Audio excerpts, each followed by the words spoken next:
My name is Kit Ryan, and today we're going to show you how to put roof rails on a 2013 X3 that did not come with roof rails.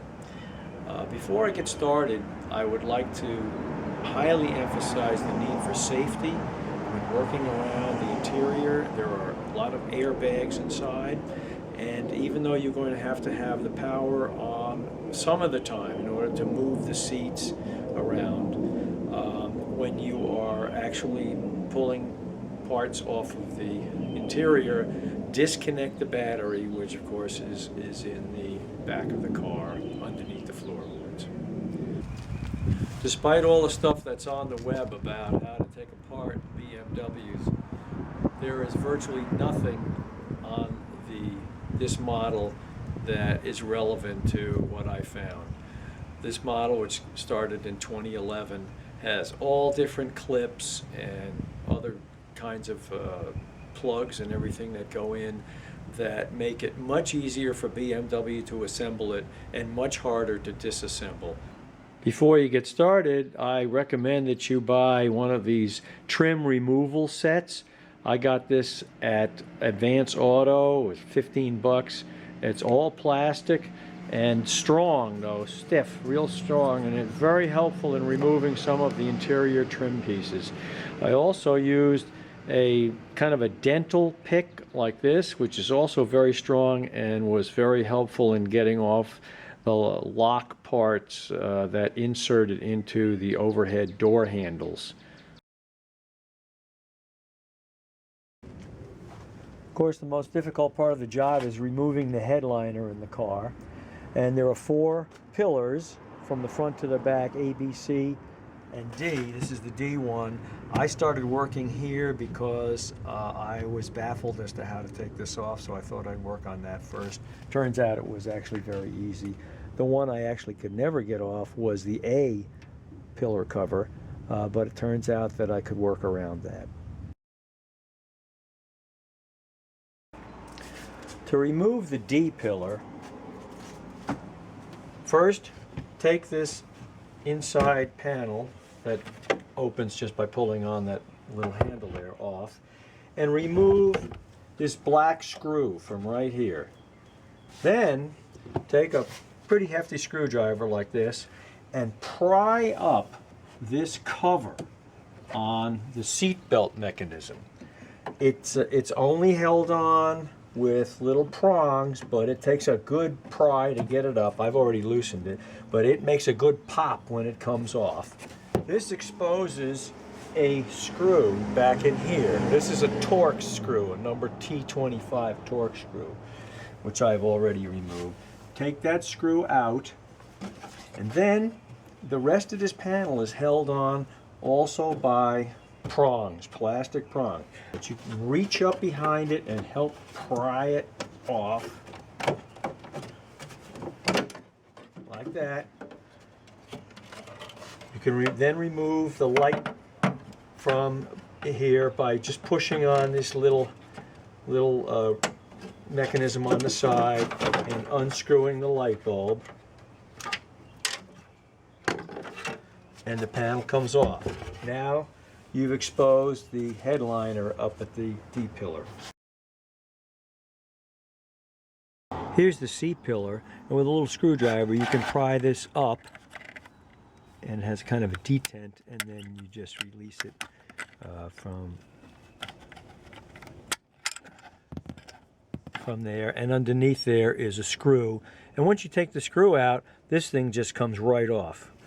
Right off the side. Here's the inside. You see there aren't even any push connectors on this one. This is the B pillar. I have the seats moved all the way forward. The B pillar comes out at the bottom. Slip in a tool, like this plastic trim removal tool, and just pry it and pry out the bottom, and then you can pull it down from the top and release it. So you don't have to take it off any further than that. That's all. You can see on the inside that it's got two prongs down at the bottom, and then it slips into hooks up at the top, which is why you can't pull it off at the top. I never could figure out how to get the A-pillar covers off. I pried and pried, and I just made horrible cracking noises. I couldn't get them off. But because the entire rest of the headliner is loose, you can actually pull it back slightly, just pull it back from the windshield, and it becomes free of the A-pillar, and then you can lower it down into a usable position. This is a close-up of one of the overhead handles. Only one of the two fittings is actually spring-loaded, just one of them. But they both use this type of plug, which is very tricky to figure out how it goes in. If you look at this plug, you'll find that it just goes straight into this opening. When it's up in the car, of course, it all looks beautiful like this. The only way I could get it out was to use something like a dental pick on the top and prying on the bottom at the same time, but mostly the dental pick, and pulling it straight out. It was up in the car, of course. And that allowed me access to the fittings there. So now that you have pulled the two covers, the plugs that go in there, now you have to take two little screwdrivers like this and slip them in to these parts of the clip that you can see in there, and pry them apart with the screwdrivers, and then that will release this from the steel. This is a close-up of the Sunvisor and its connection. Take a look at these. These two fittings here go into the metal frame, and when these swing in place, these two little pieces of plastic here, when they swing in place, they push these metal parts open, and it locks it into the metal frame. To get these off, I found the best way is to pry them from the middle with a tool like this. So it looks something like this from the overhead.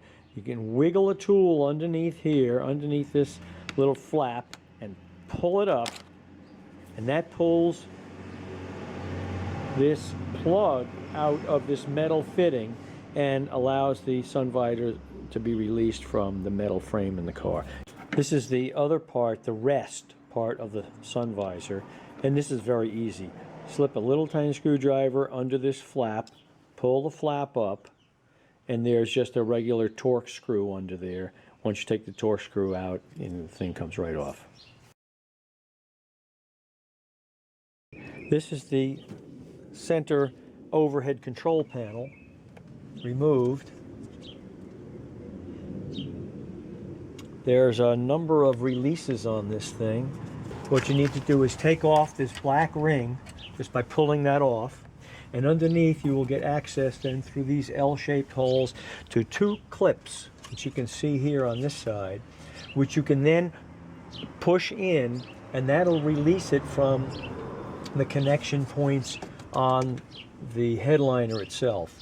The front clips supposedly will just pull off, but I had a lot of trouble with one and it got bent up, but I put it back together. There's a big plastic insert that's part of the headliner that holds this tightly, and also has two screws which go into the steel part of the chassis in order to hold the headliner on very nice and rigidly up forward. You don't have to take off these lights or the microphones. They just come off with they stay with the headliner when you take it off. Here's a close-up of a connector that's used all around the moonroof except at the very front.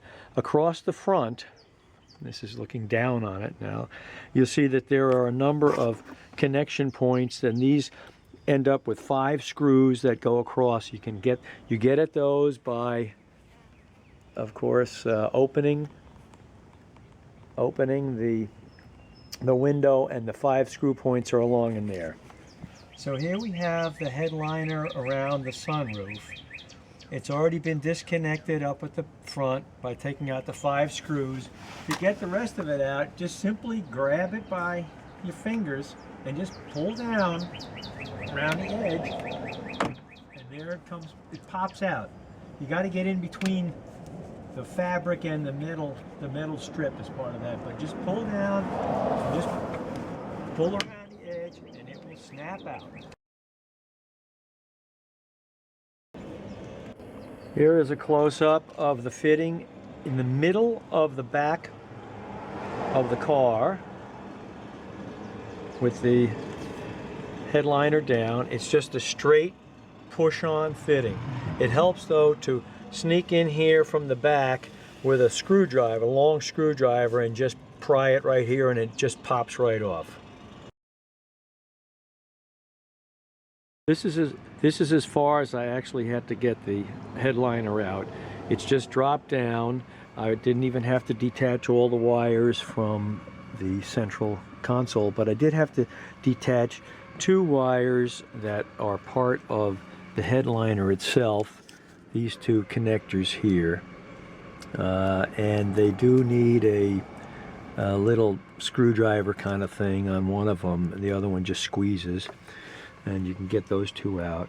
And then I put the seats back so that in the front here it would lay down pretty flat, but in the back I didn't even have to take out the headrests or anything. The existing place where the rail go is filled with a kind of a rubber strip, black strip, and this just pops right up. You just take something like that, and you can just pull this right out of the whole groove, and there you will find, then you will be able to find the mounting places for where the new one goes. There are holes, 3 holes covered over with tape so that the rain won't get in. Obviously there's one there, one here in the middle, and one up forward over the front window right there. You have to take those tape pieces off, and these little brackets out, these little snap brackets, and then the new rail will fit in. One of the most difficult parts of this was getting to the bolt and up forward. There are 3 bolts that come through from the rails outside. The bolt up forward goes into this hole here and just barely fits in that hole. And the problem is that this mount for the side airbag, this little plastic piece blocks some of the hole, and you cannot get the bolt and the nut on it without taking this piece off. This piece, I'm going to show you the shape of this thing so you can see, it is meant to not come out. It's got 2 prongs with little points on the end of them, so once it goes in, you can't just pull it out. You actually have to squeeze the 2 side pieces, which I ended up having to do with a couple of screwdrivers. Very, very difficult. You can see how I scratched the whole thing up here, but of course you won't see that when it's all back together. And of course, absolutely disconnect the battery before you do anything around these airbags. The bolt in the middle goes in here, and you don't have to remove anything. You just push the bag out of the way a little bit. But I wanted to just mention these bolts are the non-loosening type, so they have a nice long stud on them without threads, so you can get up in there with a long socket. In the back here, even though it's got the top still fairly high up in the car, the hole for the bolt is back here behind the edge of this thing, and you don't actually have to take out any more fittings for airbags. But you look at all the airbags, they go completely along the side of the car up at the headliner edge. In reassembling the roof, you just gently jigger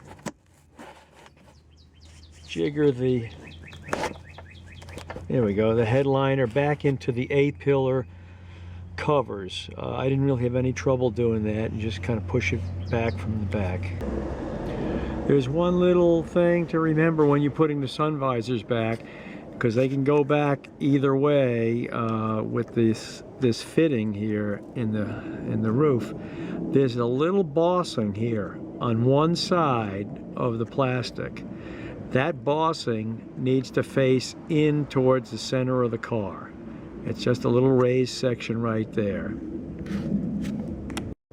There it is all together. Rails really look good, even though the car needs a washing. So it can be done. Good luck.